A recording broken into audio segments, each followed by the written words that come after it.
Hi, this is Dr. Dave Early, and I don't know about you, but even though I've been saved, even though I'm a committed Christian, I'm a pastor, I'm a Christian professor at a Christian university, I'm a Christian author, even though we have this global ministry, I still get tempted, and I bet you do too. But you know what? We can have victory over temptation, and that's what we're going to talk about today.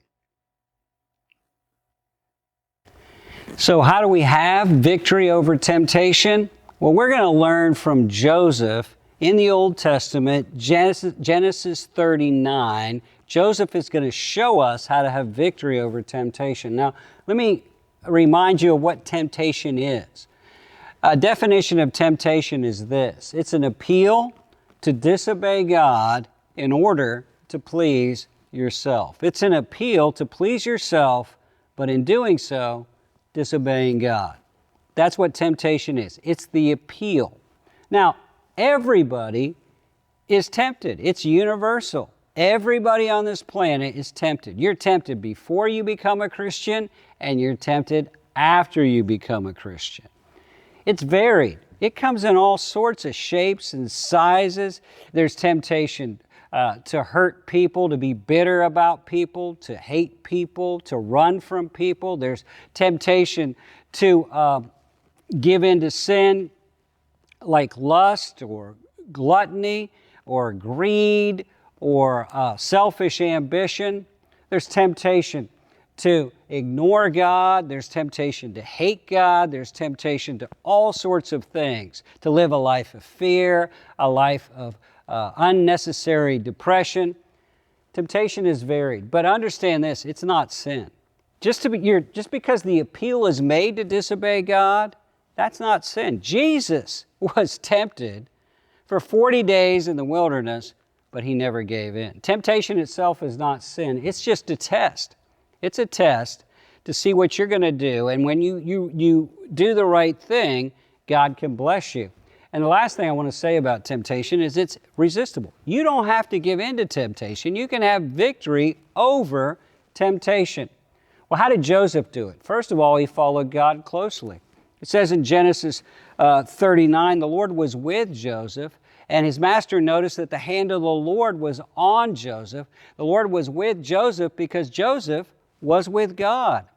It says in James chapter 4, verse 8, it says, draw near to God, and he will draw near to you.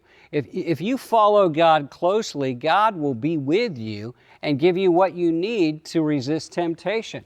It says that if we're in the Word, David said, your word have I hid in my heart that I won't sin against you. Jesus said, watch and pray that you don't give in to temptation. Paul said, if you walk in the Spirit, you won't give in to the flesh. And he also said, be discerning, make no provision for the flesh. Don't put yourself in a situation where you're likely to sin. Follow God closely. The second thing Joseph did is he faced his responsibility. When Potiphar's wife tempted him to have sex with her, she was the master's wife, and Joseph was a slave. He was a young man, lots of reasons to give in.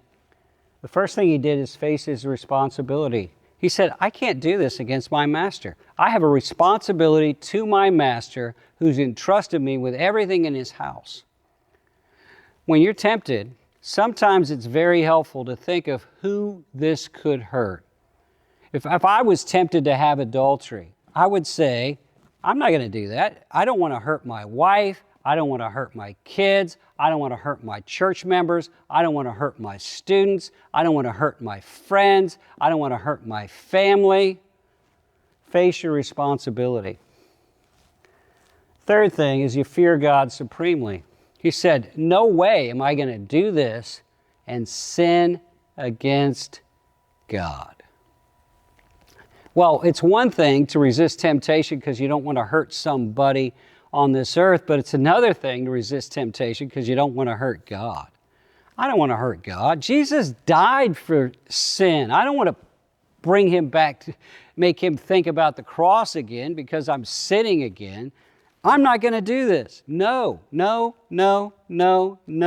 don't have to. I don't need to. I don't want to. I'm not going to sin against my family.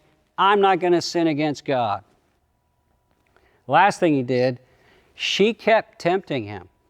But it says in Romans 39, verse 8, it says he refused.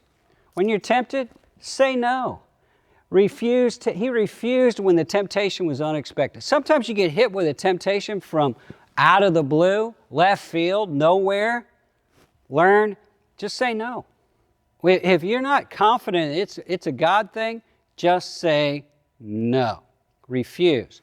Second thing he did is he resisted when it was repeated. She kept coming after him. She spoke to Joseph, verse 10, day after day, but he refused to go to bed with her.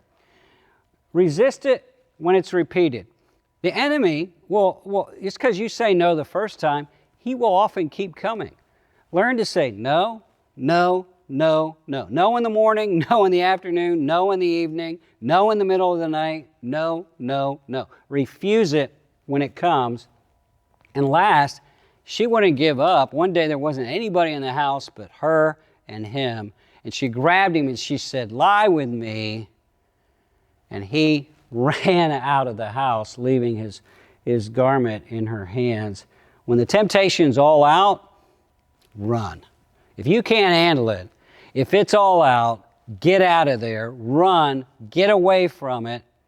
Do whatever you need to do to say no to sin. And you can do it because in Christ Jesus, who loves you, you are more than a victor.